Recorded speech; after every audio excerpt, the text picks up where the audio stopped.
Shalom, selamat malam saudara yang dikasihi Tuhan Yesus Kristus. Selamat berjumpa dalam renungan pada malam hari ini. Doa dan harapan saya saudara semua ada dalam keadaan yang baik, sehat, penuh sukacita, dan berlimpah berkat Tuhan.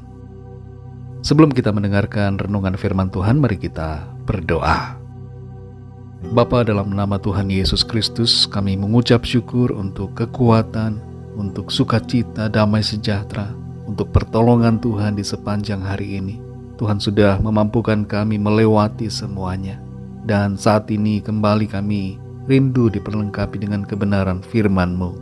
Jamah hati kami Tuhan, supaya kami dapat memahami akan kehendak-Mu dan taat melakukan firman-Mu. Dalam nama Tuhan Yesus kami berdoa. Haleluya, amin. Saudara yang dikasihi Tuhan, pembacaan Alkitab kita pada saat ini terdapat dalam Kitab Kejadian pasal yang ke-16. Saya akan membaca Kejadian 16 ayat 2 sampai ayat yang ke-3. Tertulis demikian. Berkatalah Sarai kepada Abram, "Engkau tahu Tuhan tidak memberi aku melahirkan anak. Karena itu baiklah hampiri hambaku itu. Mungkin oleh dialah aku dapat memperoleh seorang anak." Dan Abram mendengarkan perkataan Sarai. Jadi Sarai, istri Abram itu, mengambil Hagar hambanya, orang Mesir itu, yakni ketika Abram telah 10 tahun tinggal di tanah Kanaan. Lalu memberikannya kepada Abram, suaminya, untuk menjadi istrinya. Abram menghampiri Hagar, lalu mengandunglah perempuan itu. Ketika Hagar tahu bahwa ia mengandung, maka ia memandang rendah akan nyonyanya itu. Saudara dikasihi Tuhan, ada banyak orang yang menjalani hidup dalam keraguan. Sebagian dari kita merasa bimbang dan tidak tahu apa yang harus dilakukan atau kemana akan pergi. Kita merasa seperti mengambang dalam hidup tanpa tujuan yang jelas. Beberapa alasan mengapa ragu adalah: pertama, karena takut menghadapi situasi yang terjadi, takut dengan berbagai resiko, takut dengan berbagai hal yang dipikir akan dialami di depan. Kedua, banyak dari kita yang meragukan kemampuan Tuhan dalam memberikan pertolongan. Sebagian besar dari kita hidup dalam sikap pragmatis, walaupun itu tidak salah juga, tapi tidak sepenuhnya kita dapat terus bertindak menurut logika berpikir kita sendiri. Ketiga, banyak orang yang kecewa dengan keadaannya. Ketika segala sesuatunya nampak tidak berhasil seperti yang diharapkan atau diimpikan, maka muncul kekecewaan dan kita mulai berpikir bahwa mungkin kita tidak dimaksudkan untuk sesuatu yang hebat seperti yang dijanjikan Tuhan. Tiga alasan tersebut dapat menyebabkan kita merasa ragu akan hidup ini. Tapi perlu kita mengerti bahwa sebenarnya keraguan adalah bagian dari kehidupan. Dan itu sebenarnya normal. Tapi kita tidak boleh membiarkan keraguan itu terus-menerus ada. Kita perlu tahu bagaimana mengatasi keraguan itu, agar kita dapat tetap hidup dalam iman dan sesuai dengan kehendak Tuhan. Dalam Kejadian pasal 16 ini kita membaca keraguan dalam hati Sarai dan juga Abraham. Meskipun sudah mendengar akan janji Tuhan secara pribadi bahwa Tuhan akan memberikan keturunan kepada mereka, namun fakta bahwa mereka semakin tua dan kenyataan bahwa mereka belum juga punya momongan membuat mereka bimbang terhadap janji Tuhan. Pada akhirnya, di titik puncak keraguan itu, Sarai mengambil inisiatif sendiri, menawarkan Hagar sebagai solusi agar diambil oleh Abram supaya mereka bisa mempunyai keturunan melalui Hagar. Memang solusinya nampak, yaitu berhasil mendapatkan anak, tapi itu tidak sesuai dengan janji Tuhan. Dan tindakan itu justru menimbulkan masalah bagi Sarai dan juga bagi Abraham. Selain itu, keputusan tersebut juga menimbulkan masalah bagi orang lain, yaitu Hagar dan Ismail yang dilahirkan.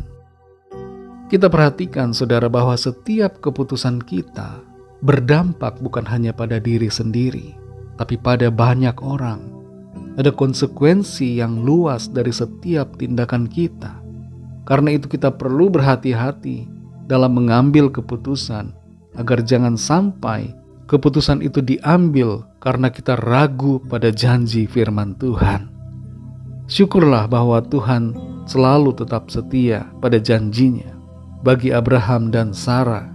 Meskipun mereka telah salah dalam bertindak, tapi oleh anugerah Tuhan, Tuhan tetap menyatakan janjinya itu berlaku.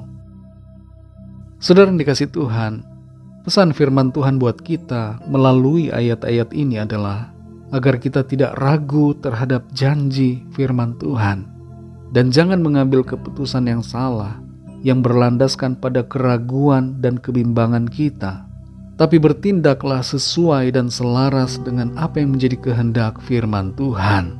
Sekalipun realita menimbulkan kebimbangan, sekalipun kenyataan tidak seperti yang kita bayangkan atau harapkan, tapi jangan kita ragukan akan kasih dan kuasa Tuhan dalam memenuhi janjinya. Hiduplah dengan iman, jangan berlandaskan pada perasaan-perasaan atau penglihatan mata jasmani kita. Sadari bahwa Tuhan sanggup, Tuhan berkuasa, Dia lebih dari mampu, dan Ia akan menggenapi firman-Nya dalam hidup saudara dan saya. Mari kita berdoa. Bapa, dalam nama Tuhan Yesus Kristus, kami mengucap syukur untuk firman-Mu yang sudah kami dengar, firman-Mu yang mengajar kami untuk bertindak berdasarkan iman, bukan berdasarkan keraguan atau kebimbangan kami. Terlalu sering ya Tuhan kami mengambil keputusan karena kami ragu akan janji firman-Mu. Kami bimbang, kami dikuasai dengan kekhawatiran, dan kami mulai memikirkan solusi-solusi yang berdasarkan kedagingan, solusi yang berlawanan dengan apa yang Tuhan janjikan. Tolong kami Tuhan, kuatkan hati kami, teguhkan agar kami senantiasa kuat menghadapi berbagai keadaan dan bertindak berdasarkan janji firman Tuhan. Terima kasih untuk firman-Mu. Berkati kami Tuhan di sepanjang malam ini, lingkupi kami dengan kuasa dan kasih-Mu. Kami berdoa bagi yang sakit dan dalam pergumulan, agar kuasa Tuhan nyatakan. Ada kesembuhan, ada pemulihan, ada kelepasan, ada kemenangan, ada mujizat Tuhan yang kami alami. Ampuni kami Tuhan akan dosa kesalahan kami, seperti kami juga mengampuni orang yang bersalah kepada kami. Berkati bangsa dan negara kami Indonesia, dan juga semua bangsa di dunia ini. Curahkanlah kasih dan rahmat-Mu. Terima kasih Tuhan. Segala puji, hormat, kemuliaan bagi nama-Mu.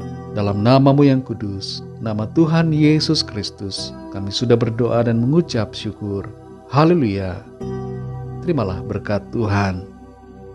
Tuhan memberkati engkau dan melindungi engkau. Tuhan menyinari engkau dengan wajah-Nya dan memberikan kasih karunia. Tuhan menghadapkan wajah-Nya kepadamu dan memberikan damai sejahtera. Berkat anugerah dari Bapa Sorgawi, cinta kasih karunia dari Tuhan Yesus Kristus, dalam persekutuan dan penghiburan Roh Kudus, menyertai kita semua sekarang ini dan sampai selama-lamanya. Dalam berkat nama Tuhan Yesus Kristus. Haleluya. Amin. Puji Tuhan, saudara yang dikasihi Tuhan, saya percaya firman Tuhan menjadi berkat dan kekuatan buat saudara semua, dan Roh Kudus akan menolong saudara untuk lebih lagi memahami kebenaran firman Tuhan. Tuhan Yesus memberkati saudara semua. Selamat malam, selamat beristirahat, dan sampai jumpa dalam renungan yang berikutnya. Haleluya.